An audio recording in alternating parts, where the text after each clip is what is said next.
Welcome back to 10,000 Voices. I am so excited today to have Dr. Cerrissa Hugie. I'm going to read her bio because there's a lot of great information in here. So she is a psychiatric mental health nurse practitioner, author and speaker, organizational consultant, and mental health advocate in Charleston, South Carolina. Her wealth of knowledge includes diagnosing and treating a variety of mental health and psychiatric conditions in patients of all ages. She is most passionate about trauma-informed care, emotional wellness, reducing mental health disparities, and creating a culture of mental health awareness and sensitivity. She is the author of Cultivating and Creating Healthy Mind Spaces, 9 Strategies to Emotional Wellness and Personal Growth. Y'all, that is on Amazon. Cheap plug. She is the founder and CEO of Mindspace Mental Health Education and Consulting, and provides workshops, training, and educational opportunities for government agencies, K through 12, nonprofit, faith-based groups, and many other community organizations. Using her best practices, skill set, and background, she advocates for holistic biopsychosocial approach to mental health, which requires us to compassionately treat our full selves, mind, body, spirit, and the environment that we live in. Did I do a good job, Dr. Hugie? That's the question. You did fantastic. That was wonderful. Every time I hear that, it really does ground me in terms of remembering my why and the work that we're doing here at Mindspace. So thank you for reading that. I need a reminder. Absolutely. We all need an affirmation that does not always come from ourselves. So I'm excited to read all of the words. The one word I want to pause on for our audience today, because that one's new to me, is biopsychosocial approach to mental health. How does that differ from our historical understanding of mental health as we evolve with changing culture post-COVID? In my work with patients as a psychiatric nurse practitioner, what would happen is I would be treating the biological aspect, right? Prescribing medications for patients. And then we would get progress and they would come into the office. And what would end up happening is they would interact with a system or a person that would either help to sabotage or promote their mental and emotional wellness. And so what I realized was it wasn't just the biology, right? There are numerous factors that impact a person's mental and emotional wellness. And so we look at the biology, what's happening in terms of the brain function, the psychology, the person's mindset, the way that they think about things, and then the social aspect, right? The relationships that help to promote our mental and emotional wellness. So that's why I give that biopsychosocial approach, holistically looking at mental health. Oh my goodness. And I think it's something whose time probably should have come a long time ago. I'm glad we are seeing more of the evolution of the mental health care space. So why did you get into this area of medicine and practice? Tell me a little bit about the history behind all of it. So I have always had a passion for mental health. In fact, in high school, I was the person that everybody wanted to talk to about their problems. In fact, even now, if I go into the grocery store and I look like I want to talk to somebody, they're going to tell me their whole life story. So really, mental health chose me, quite honestly. So when I went to undergrad, I decided I wanted to be a counselor, a therapist. And so I majored in psychology, and then, of course, got my master's in social work, and really could not find a job as a social worker, believe it or not. This was back in 2008. And so after 5 years of going on interview after interview and not finding a job, I decided to embark upon going to nursing school. And so when I got into nursing school, I didn't actually know that a psychiatric nurse practitioner was even a career path. But when I got there, someone told me about it, and I was like, that is my job. It's a perfect marriage between all of my training as a therapist and as a social worker, but again, adding that biological aspect to things. So that holistic model really is, it encompasses my journey. It speaks to all of my training and everything that I've encountered in order to get to this point. I know this is not a job seeker platform, but I really try to reinforce sometime your niche finds you when you Mhm. are in the midst of having the figure it out moment. Sometimes the doors that you're supposed to walk through are going to open because you're actively seeking to do and to serve. So that's exactly how my journey brought me to this talk show. Yeah, I love that. Running my mouth, and someone was like, "Would you like to run your mouth?" Yes, yes, I would. That's perfect. So it sounds like even for you, because I always say, my path, because at 30, I had this midlife crisis because I didn't have a career. I was working as a customer service representative. And so at 30, I said, I've got to do more. There's more that I was chosen to do and called to do. And so it took me until 30 to really even find the career path. And I've been a nurse practitioner now for 6 years. So it really sometimes takes time and maturity. And I often say it's a lifelong journey. Emotional wellness is a lifelong journey, and it takes time, but nothing is wasted in your journey, Sybil. So everything that you encountered and that you experienced up until this point, it all feeds into the very thing that you were called to do. Absolutely. And I'm so glad you say that because that transitions me into one of my first questions, and one I like to ask all of my ladies. Um, how has this midlife transition been for you? We are at that 40 something age where people think, oh, I'm supposed to have it figured out. But I think for a lot of us, we are just figuring out, and now we know what that means. So, Mm-hmm. thinking about the evolution of where you started versus where you are now, what would you share with our audiences that is a meaningful message if they are in this midlife? I don't even like saying those words, midlife transition. Yeah, midlife transition. So, what I would say is that everything that you need is already inside of you. I think about the little girl that I was, who grew up in rural Charleston County, the girl who was at Middleton High School, like all of this was already in me. I just didn't know it. I just didn't see it for myself.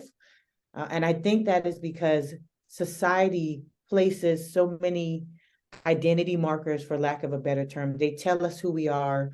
They tell us how we're supposed to be as women, particularly as women of color. And I know I'm probably jumping ahead.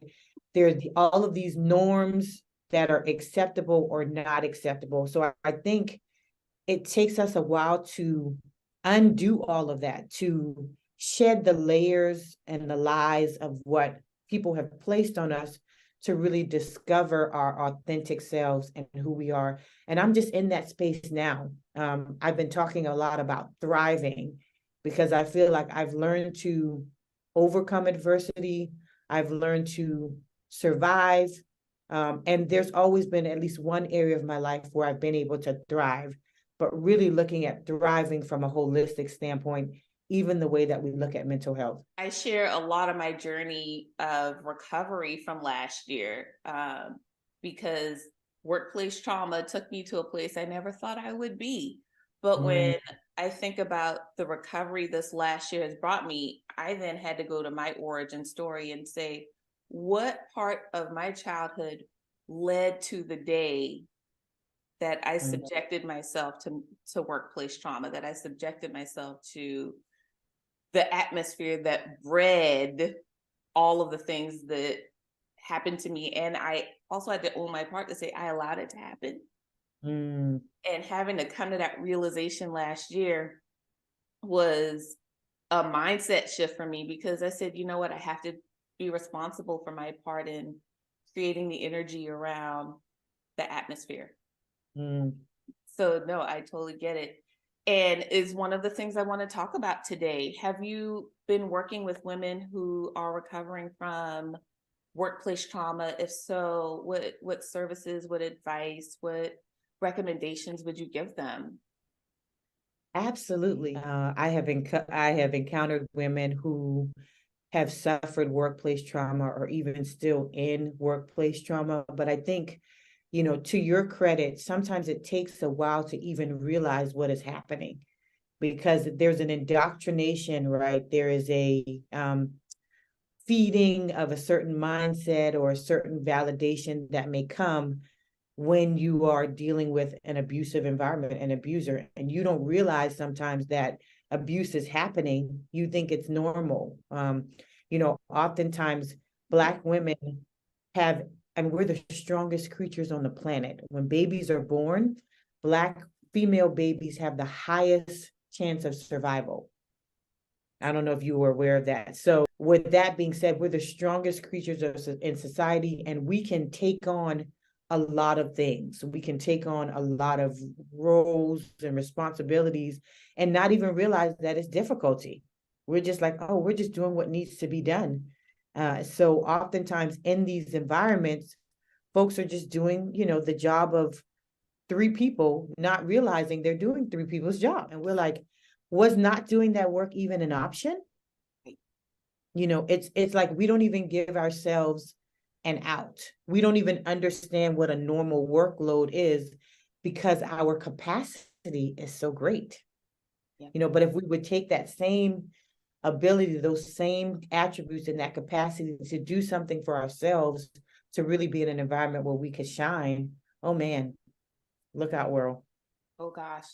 You said so much. I want to try and unpack a little bit. Number one, our Black babies will survive if given the opportunity, but yet we have one of the highest infant mortality and miscarriage rates out of the populations. How does that math? Right. It's the women, the process of bearing the children. Black women have the highest mortality rate in the childbirthing process. But the babies themselves have the highest chance of survival. Black female babies have the highest chance of survival. So after we've survived so many things, by the time childbirthing may take so much out of us, there's a number of factors, of course, that play into that. Again, denying our pain because they feel like we have a higher tolerance for certain things, not paying attention to what we're saying or our symptoms, or even us not even vocalizing or feeling like we can advocate for ourselves in the childbirthing space. Yeah. One of the intentions that I set throughout my journey is I said, I want to be more than a coach or consultant. I want to help women advocate for themselves. And I distinctly remember having to go to bat against my medical practitioner last year, but at least I was armed with the right words. And so often we don't know the words to even begin the conversation to say, no, this doesn't feel right. Or when you ask me if my pain's a 1 through 10 and I'm telling you 10, you need to act accordingly. But so often we don't have the right words. Right. I want to shift only slightly. I know in your book, which I want to dive deeper in, you even talk about your own infertility challenges. And so many of the women who I've talked to thus far have had a shared experience, but nobody's talking about it. So I was really excited that you brought it to light in your book. Would you mind sharing a little bit more about your journey? And I know you just had the baby, so I'm really excited. Like 3 babies, Sybil. Three babies. So in my book, I'm talking about my twins specifically. So we had a 12-year journey with infertility. And I say in my book, I thought infertility was going to crush me, but it really was the very thing that led me to discover my purpose and discover who I was. Because at 30, I did not have children. I was married, but I didn't have any children. I didn't have a career. And so it was that discontentment that really drove me to discover like I was meant for something. So by the time my children came along, we went through multiple surgeries, fibroids, several rounds of IVF. So at 37, I gave birth to a boy and a girl, twins. And so they just had their 3rd birthday, right? And so fast forward to 2022, I go to the doctor because I was having a little bit of cramping, and they tell me that I'm pregnant with this miracle baby. So after having never been able to conceive naturally, I end up with this new baby at 39, 40 when he was born, but 39 when I was pregnant. And he's actually getting ready to be 2 months old, believe it or not. And he's wonderful. So yes, 3 babies. But what I will say in terms of going into motherhood armed with knowing who I am and knowing my purpose in life really set me up to be the best mom that I could possibly be, because I wasn't looking to my children for my sense of identity, to tell me who I was, but I know who I am, and so I can speak to them about who they are. Oh my goodness. That is so perfect. Thank you for watching 10,000 Voices. Are you a boutique business owner from around the globe with a story to tell? Are you prepared to share without shame? If so, 10,000 Voices is waiting for you. For more information on how to be a guest on 10,000 Voices, go to www.thesagestewart.com. And don't forget to click on that 10,000 Voices Welcome link. back to 10,000 Voices. If you are just joining us, I am here with the lovely Dr. Cerrissa Hugie. She is a mental health nurse practitioner, author, speaker, coach, consultant, all of the great things. And I want to jump into your book.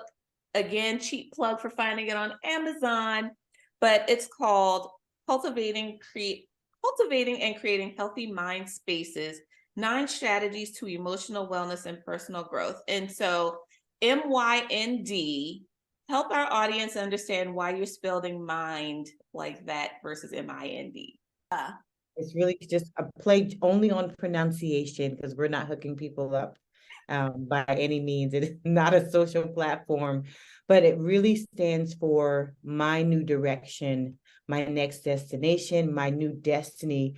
Because no matter where we are in life, for example, we talked a little bit about your experience and even my experience.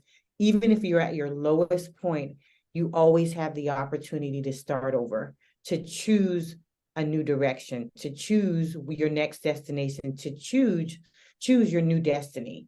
And so that's really what mind space is all about. And even cultivating and creating healthy mind spaces is about having alignment between the external factors, the relationships, your environment, your workplace, and the internal factors, right? That heart posture, having that alignment and doing what is necessary in order for you to grow. Awesome. And so that's the 2-part cultivation that you talk about in your book, the internal, external. Awesome. Yes, the cultivation is really doing the work to prepare the ground of your life, for lack of a better term, because cultivation is a farming word. So you're doing what is necessary to prepare the ground of your life so you can plant seeds that will grow, right? That's the personal growth piece. Absolutely. What do you say to people who either lack a spiritual aspect to their life or don't believe in that spirituality? What do you say when it comes to them healing and having that mental health journey? Well, obviously for me, the spiritual piece is key, right? Because it is my why, but I don't think that not having the spiritual piece really prohibits someone from being able to do this work, right? In order to just recognize where you are, assess your current situation, assess what is going on, where's their misalignment, where's their not harmony, and still doing the work that is necessary to grow, right? You cannot address what you are unaware of. So that self-awareness piece and really taking inventory of the now, so that you can move forward to your next.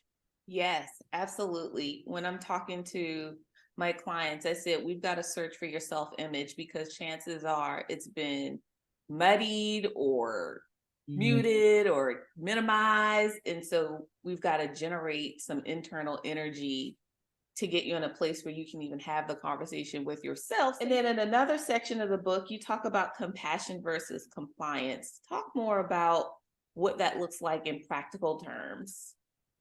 You are talking about my favorite thing, compassion versus compliance. And this is really specifically self-compassion, right? Because I think oftentimes when I'm talking to people, I'll say, if you experience someone who went through something similar to you or the same thing, what would you say? And it's almost always that person would give a compassionate response, like I would really understand. But for whatever reason, we have a very difficult time viewing ourselves through that lens, right? We put the compliance piece is what we should be doing, right? Or the standard, the unrealistic imaginary standard that we have set for ourselves. And it's not to say we shouldn't strive to follow the rules or even to meet whatever the standard is, but that shouldn't be void of compassion, right?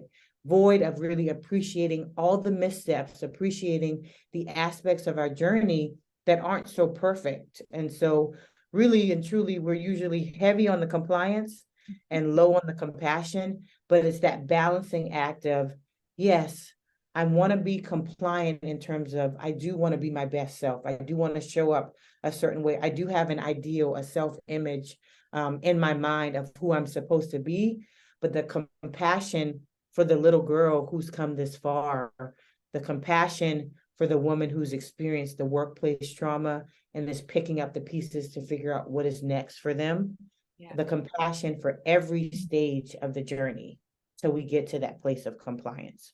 Yeah.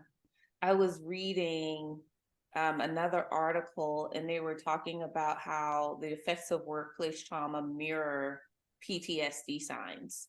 Yes. And I was like, oh wow, is that what I was going through? Was that PTSD? Is this PTSD? Because some reports say 3 months, some reports say 22 months. Can you give an average of how long it might take to rebound and recover if you're proactively doing the work? Oh, it's hard to say because everyone is different. I think recovery can take years, right? It can take a lifetime because you are unpacking the layers as you go. Oftentimes people say, well, I thought I was over that. And I'll give you an example. My father passed away when I was 17 years old, right?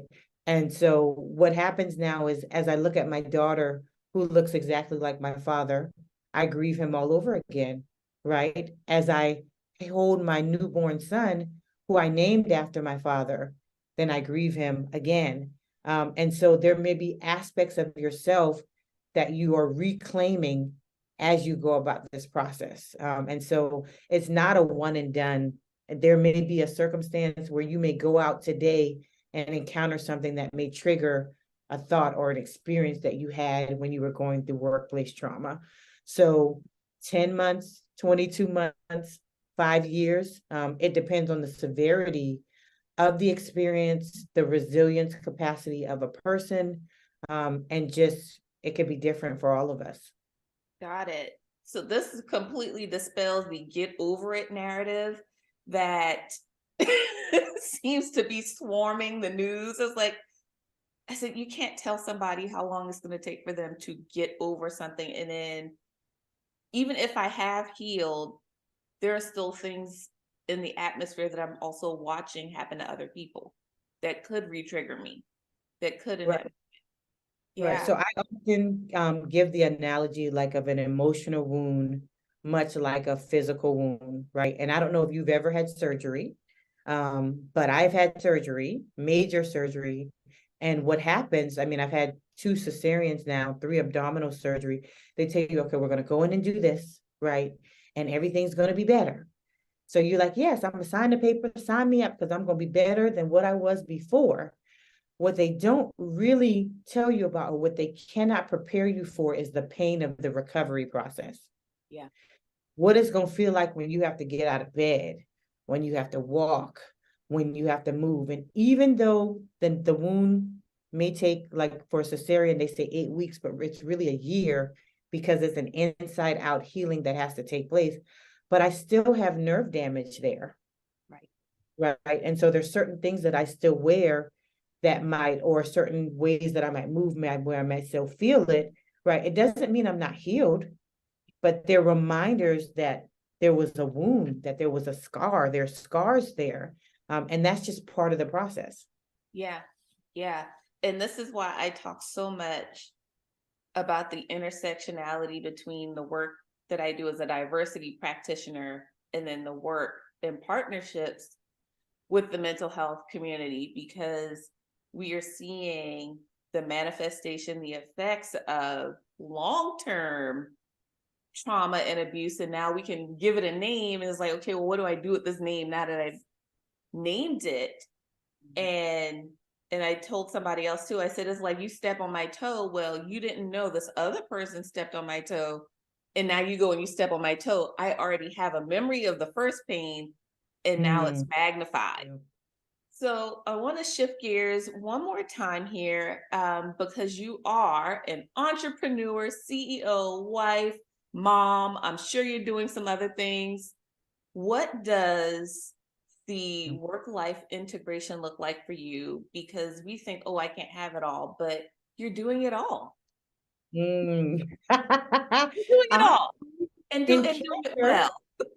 Thank you. Thank you. You know, that's the compassion versus compliance piece, because I always think I could be doing it better, right? In my mind, I'm like, I could be doing it better. But in candor, I would say I'm still figuring it out, right? Because what worked when I was an employee and a wife does not work for when I became a mom of twins, when I became an entrepreneur, CEO, now adding a third child to the mix. So again, it's that evolutionary process.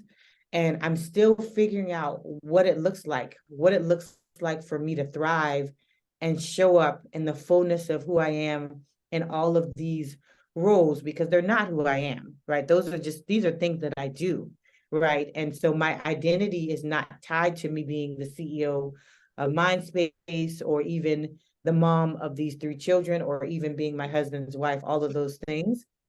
But really, how does Dr. Hugie Cerrissa show up as the best version of herself, as a wife, as a mom, as a CEO? And that's still a process. Some days I feel wonderful as a CEO, but a mess as a mom and a wife. And some days I feel like I'm killing the wife space and the mom space, but man, the CEO space might be lacking a little bit. And so it's really trying to create harmony, not balance. A friend of mine, she talks about balance means that you have to give equal attention everywhere. But I'm really trying to figure out the harmony, the integration. I love that word that you use, of it all. Yeah, my word going into 2023, I was like, it's grace. And grace only I can extend to myself if today I don't feel like I'm the best speaker ever, or the lighting might be wrong on my talk show. It's about extending grace, like you said, that we typically don't even give ourselves permission to do. And so that was my other word. I'm like, I'm giving myself permission to extend me grace. and it all unfolds as it should. So yes, and you're knocking it out the park. Whatever you're doing is awesome. It's awesome. Talking about Mindspace, your physical location and the future of the business, what's your bold goal for how you are tying in holistic healthcare for our communities and our communities of color? Absolutely. So we have the mental health practice located here in West Ashley. Right now, we have 3 therapists and myself and 2 other clinicians. And so we see patients for medication management. So we conduct psychiatric evaluations. We provide medication management. We provide psychotherapy, and we also provide addictions counseling, right? And so that's a standard, in a lot of ways, brick and mortar mental health practice. But really, what sets us apart is our community partnerships, where we provide trauma-informed and emotional wellness workshops for community organizations. We also go on site and provide some of our psychiatric services and mental health services to those organizations as well.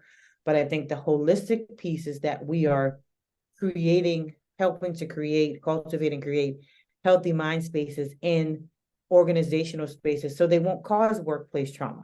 Yes. Right?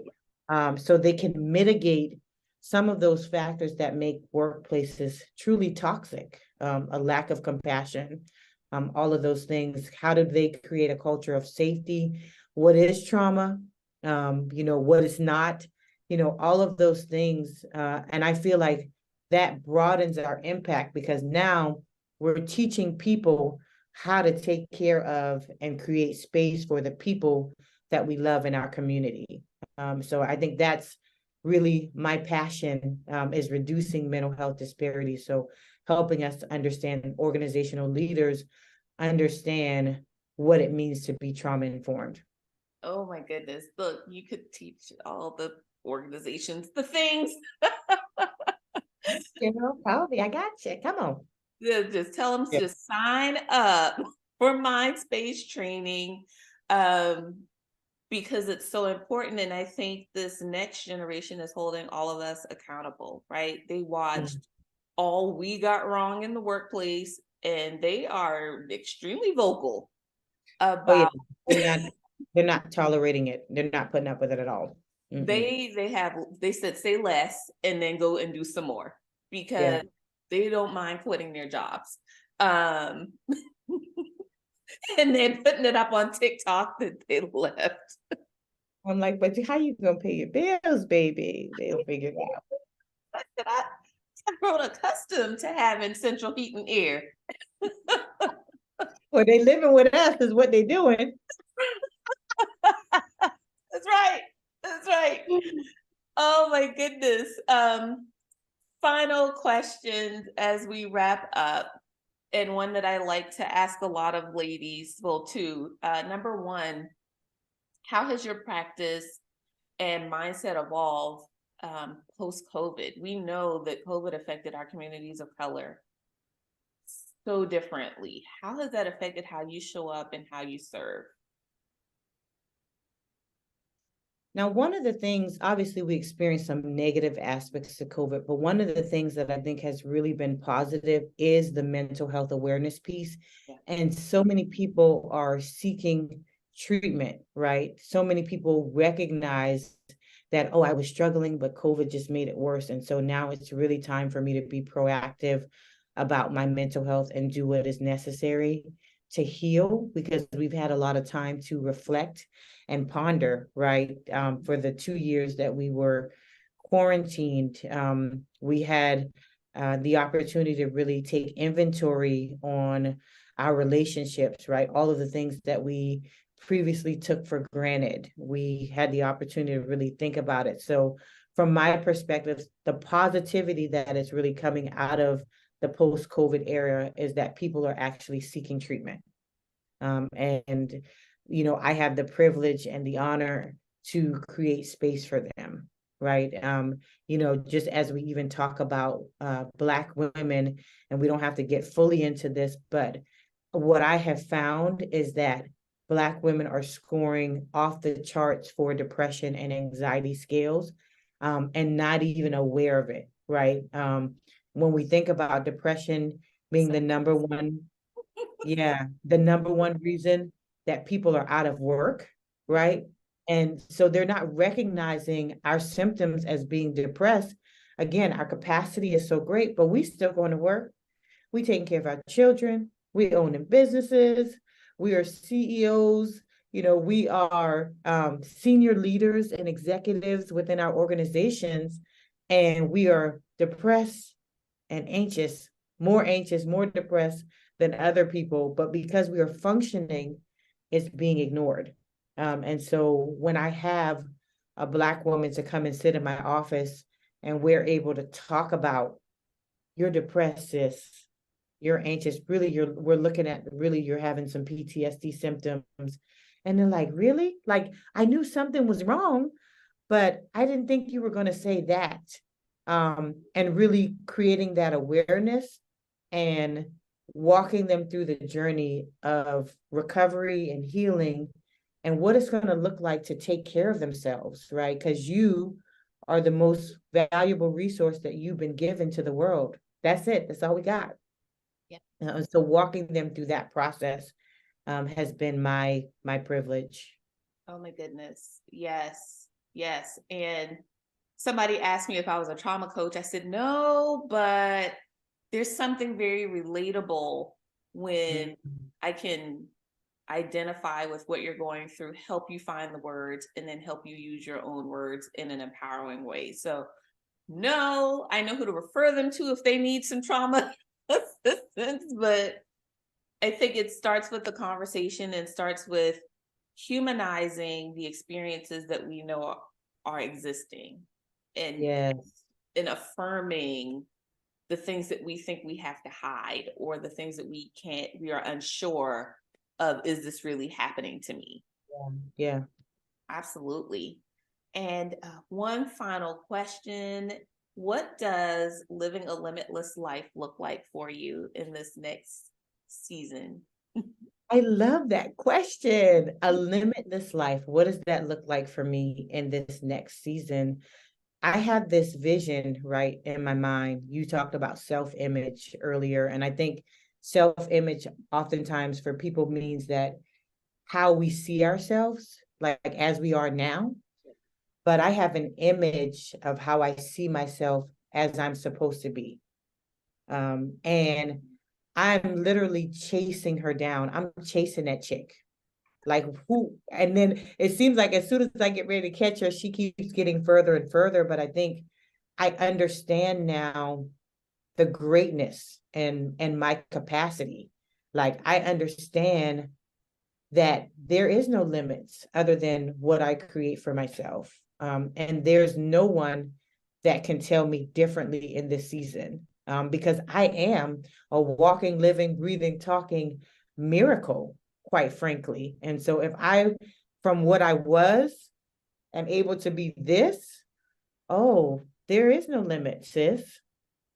There is no limit. So that's what it looks like for me in this season. Again, showing up unapologetically, because that's the part, right? I have a tendency to want to hide.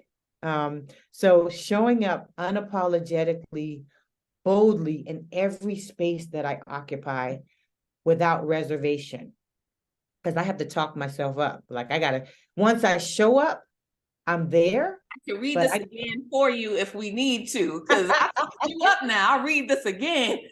Yeah, I have to, but it just shows we all struggle, with self-doubt and overcoming. Again, it's not, you still hear those voices, right? Now, I'm still going to show up. I'm just going to tell the voices to sit down. And it's easier for me not to limit myself based on the negativity, right? I'm going to still show up. So, but without reservation, without hesitation, show up.